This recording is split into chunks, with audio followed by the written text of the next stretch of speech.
Hello students, online education की class में आपका फिर से स्वागत है, आपका अभिनंदन है, वेलकम।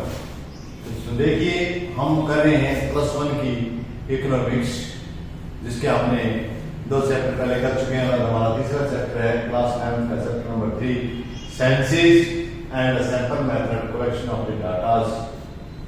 जो आज का चैप्टर हमारा रहेगा, हम आज आपको हिंदी में कलेक्शन ऑफ डाटा के आंकड़ों के संकलन की इसकी 2 विधियां, जनगणना विधि और प्रतिदर्श विधि के बारे में बताने जा रहे हैं।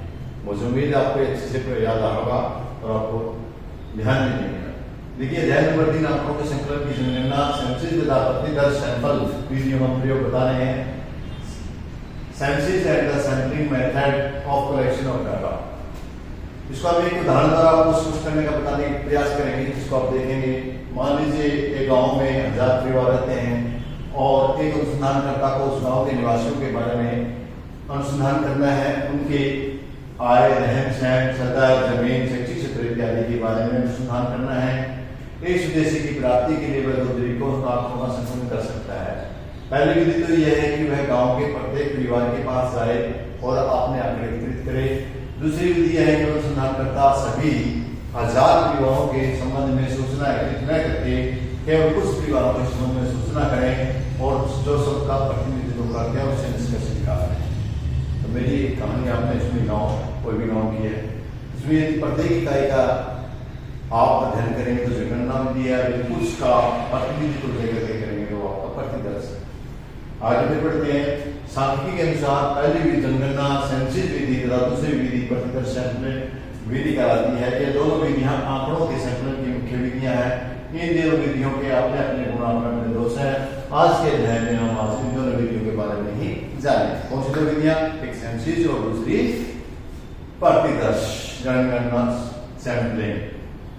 तो देखिए, जनगणना सेंसिस और प्रतिदर्श सैंपल की अवधारणाएं हैं। Concept of the census and sample method. सांख्यिकी एवं किसी विषय के उन सभी मदों के कुल समूह का समग्र यूनिवर्सल बहुल या जनसंख्या पॉपुलेशन कहा जाता है, जिसके विषय में जानकारी प्राप्त करनी है। कुछ विद्वान इसे समष्टिगत और समष्टि भी कहते हैं। सामान्य बोलचाल की भाषा में जनसंख्या शब्द का प्रयोग किसी देश के एक निश्चित समय में रहने वाले उन व्यक्तियों से किया जाता है, परंतु सांख्यिकी में जनसंख्या शब्द का प्रयोग विशेष अर्थ में किया जाता है। सांख्यिकी में जनसंख्या उन सभी मदों को समूह को कहते हैं। क्लियर? वैसे आपने सुना है कि जनसंख्या मतलब किसी देश में रहने वाली पॉपुलेशन, बट इकोनॉमिक्स में जनसंख्या का मतलब ये है, जो यह है सभी मदों के समूह, किसी मदों का समूह उसको जनसंख्या बोलते हैं, जिसके विषय में वे सूचना एकत्रित करना चाहते हैं। समझ में आ गया? ऊपर दिए गए उदाहरण में उस गांव के 1000 परिवारों का समग्र या जनसंख्या कहलाएगी। जैसे हमने कहा था कि किसी गांव में 1000 परिवार रहते हैं, तो वो 1000 परिवार पूरे के पूरे हैं, उस पूरे के पूरे परिवार को हम जनसंख्या कहेंगे या समग्र कहेंगे। ठीक है? जनसंख्या की इकाई को आबादी आयतन कहा जाता है। अन्य शब्दों में हम उस गांव के 1000 परिवार जनसंख्या है तथा उसमें कोई एक परिवार बनकर रहता है। बिल्कुल क्लियर हो गया होगा मेरे ख्याल में, आपको आसानी से इतना कठिन नहीं है। यदि जनसंख्या अनुसंधान समग्र किसी मदों पर आधारित होते से जनगणना सेंसिस विधि कहा जाता है।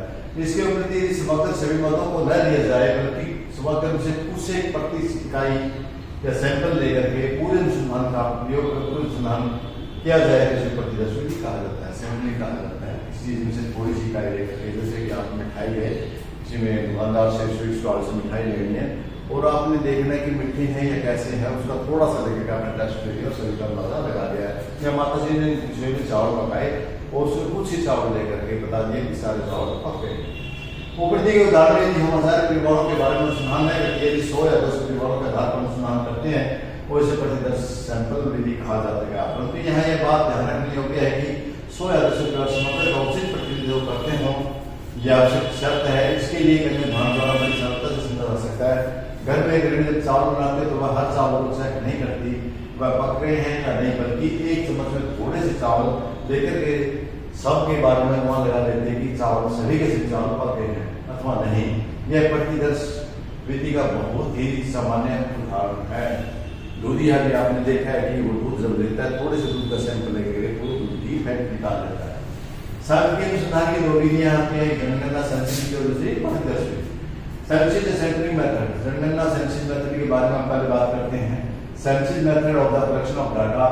जनगणना संचित विधि, सेंसस विधि वह विधि है जिसमें किसी अनुसंधान से संबंधित सामग्री या जनसंख्या के प्रत्येक मद के संबंध में आंकड़े किए जाते हैं तथा इनके आधार पर निष्कर्ष निकाला जाता है। भारत की जनगणना सेंसस ऑफ इंडिया के लिए जनगणना सेंसस विधि का प्रयोग किया जाता है।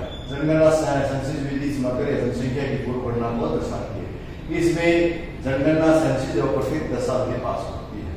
अब सबसे पहले इसके बारे में हम जानते कि ये विधि कामयाब न होती है या ऐसे अनुसंधान या ऐसे क्षेत्र के लिए उपयुक्त है जिनका क्षेत्र सीमित हो, क्योंकि हर एक इकाई का अध्ययन करना पड़ता है, इसलिए ज्यादा विस्तृत होगा तो प्रत्येक इकाई का अध्ययन करना बड़ा मुश्किल हो जाएगा। नंबर 2, जिसमें विभिन्न गुणों वाली विभिन्न इकाइयां हों, जिसमें ध्यान देने की आवश्यकता हो, जिसमें शुद्धता की ज्यादा आवश्यकता हो, वहां पर इस विधि का प्रयोग किया जाता है। सेंसस विधि विश्वसनीयता का आवश्यकता है। जनगणना सेंसस विधि द्वारा प्राप्त आंकड़ों में सर्वाधिक विश्वसनीय तथा आवश्यकता होती है, क्योंकि इसमें प्रत्येक मत के संबंध में आंकड़े एकत्रित किए जाते हैं। पक्षपात की कम संभावना होती है।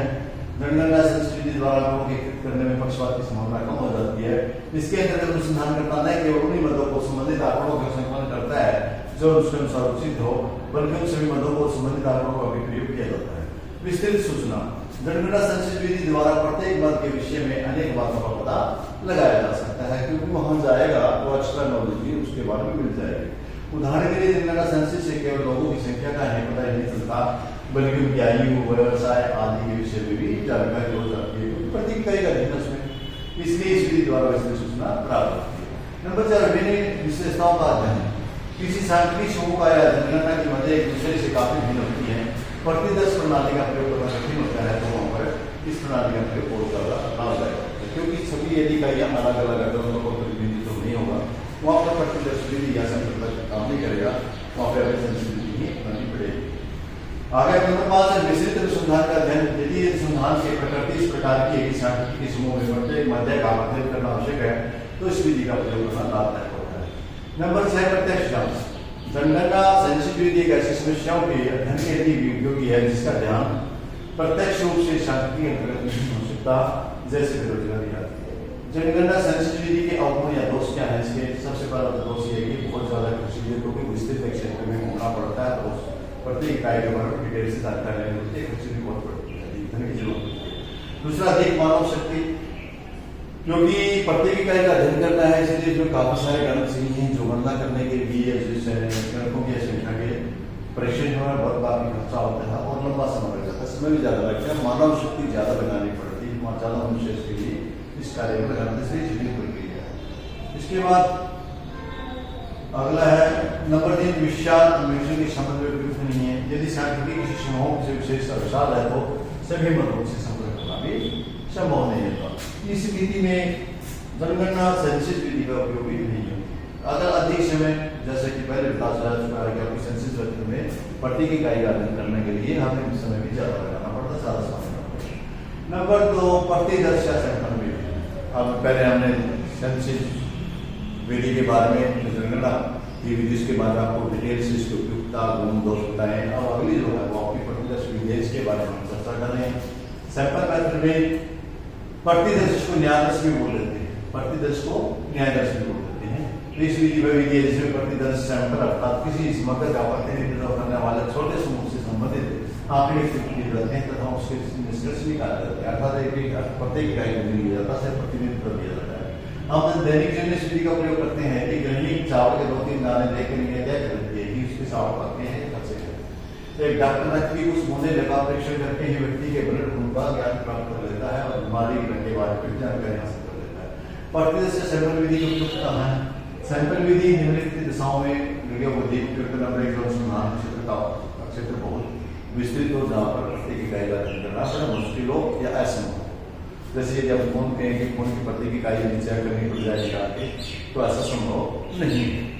अगर जब मुझसे सतर्क की शुद्धता की आवश्यकता ना हो, जब विभिन्न इकाइयों के अत्यधिक प्रशिक्षण की आवश्यकता हो, जब समग्र की सभी इकाइयां एक जैसी हो, तो वहां पर जब समग्र की सभी इकाइयां लगभग एक जैसी हो, वहां पर कामयाब। प्रतिदर्श संकलन विधि के गुण क्या है कि कम खर्चे भी है, क्योंकि पूरी इकाइयों का अध्ययन करना पड़ा, कुछ इकाइयाँ जो प्रतिनिधित्व करती है उन्हीं का में शामिल करना होता है, इसलिए इस पर खर्चा कम लगता है, समय भी कम लगता है, क्योंकि सभी इकाइयों को अध्ययन करना पड़ता है, कुछ इकाइयों को करते हैं, इस प्रकार समय कम लगता है, गलती की पहचान हो जाती है यदि हम निष्क्रिय में केवल सीमांत पदों किया जाता है, इसलिए गलती की पहचान करना बड़ा आसान हो जाता है। एक बार सैंपल लिया, दूसरी बार फिर सैंपल लिया, तो यदि दोनों सैंपल सही आए तो आपका बोलो ठीक लिया आपने, इसलिए इसकी जांच की जरूरत है। विशाल अन्वेषण, यदि विशाल क्षेत्र में अन्वेषण की स्थिति में है, प्रतिदर्श सैंपल उपयोगी है, विधि के प्रयोग पर बहुत अधिक खर्चा होता है, बहुत अधिक समय लगता है, बहुत अधिक मानव शक्ति का प्रयोग करना होता है, संभव नहीं होता। अगला प्रशासनिक सुविधा के लिए इस विधि में सर्वेक्षण का संकलन तथा प्रशासन अधिक सुविधापूर्ण ढंग से किया जा सकता है, अधिक निपुण तथा योग्य प्रश्नों के उपयोग किया जाता है, अधिक वैज्ञानिक है। रोनाल्ड विशेष के अनुसार प्रतिदर्श सैंपलिंग विधि अधिक वैज्ञानिक होती है, क्योंकि आंकड़ों का अन्य न्याय दर्शन जा सकता है। प्रतिदर्श विधि के अवगुण क्या है, इसके दोष क्या है? सबसे पहला दोष है कि पक्षपात। इस विधि में संभावना होती है कि प्रत्येक स्थानकर्ता के कुछ ही मतों को इसमें चुनता है, कुछ ही मतों का प्रतिनिधित्व होता है, इसलिए यहाँ पर बड़ी गड़बड़ की संभावना रहती है कि जो अनुसंधान करता है वो किन इकाइयों को अपने सैंपल के लिए यूज कर रहा है या अपनी पसंद की दे सकता है, जिनपे पसंद नहीं है, जिनसे क्या करता है उनके साथ पक्षपात कर सकता है। अशुद्ध निष्कर्ष, इस विधि में गलत प्रतिदर्शन भी चुने जा सकते हैं, जिसके कारण निष्कर्ष भी गलत आएंगे। प्रतिनिधित्व प्रतिदर्श सैंपल के चुनाव में कठिनाइयाँ, क्या क्या कठिनाइयाँ आती है हम उसके बारे में बात करते हैं।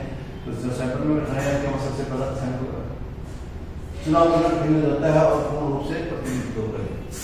अगर सैंपल बनाने में बड़ी कठिनाई आती है, सांख्यिकी का इतना समूह इतना विविध होता है कि प्रतिदर्श सैंपल बनाना संभव नहीं हो पाता। तो बोल विशिष्ट ज्ञान, प्रतिदर्श विधि में तकनीकी विधि है, इसमें उपयुक्त प्रतिदर्श सैंपल लेने के लिए विशेष ज्ञान की आवश्यकता होती है। वह व्यक्ति जिन्हें प्रतिदर्श की सभी विधियों का ज्ञान होता है, वही आदमी आसानी से पर्याप्त नहीं हो पाते, ऐसे आदमी आसानी से प्राप्त नहीं हो पाते जिन्हें सभी विधियों का ज्ञान या सभी इकाइयों का ज्ञान है, वही प्रतिदर्श की आवश्यकता होना।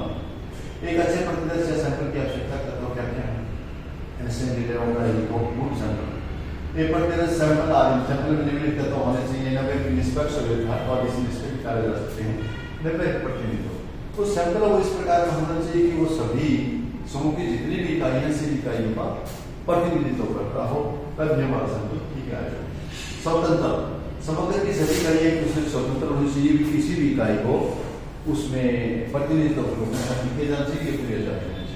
और कैसे जाती है, सारे के सारे समूह जिसका हम सैंपल ले रहे हैं उसकी सारी की सारी इकाइयां समान एक जैसी होनी चाहिए, तभी हमारा सही सैंपल निकलेगा।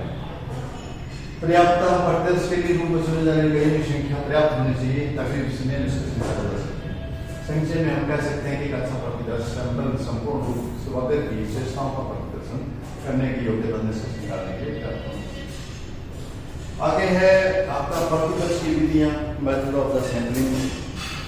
यदि आप चाहते हैं तो आज इसी पर हो जाए, वरना फिर नेक्स्ट वीडियो में हम इसके पर चर्चा करेंगे। तो इसी में कर लेते हैं ज़्यादा प्रतिदर्श की सैंपलिंग की क्या है, पर समग्र प्रतिनिधित्व पर चुनाव करने के लिए निम्नलिखित विधियां हैं। इसकी 5 विधियां होती हैं, यादृच्छिक प्रतिदर्श, विचार प्रतिदर्श और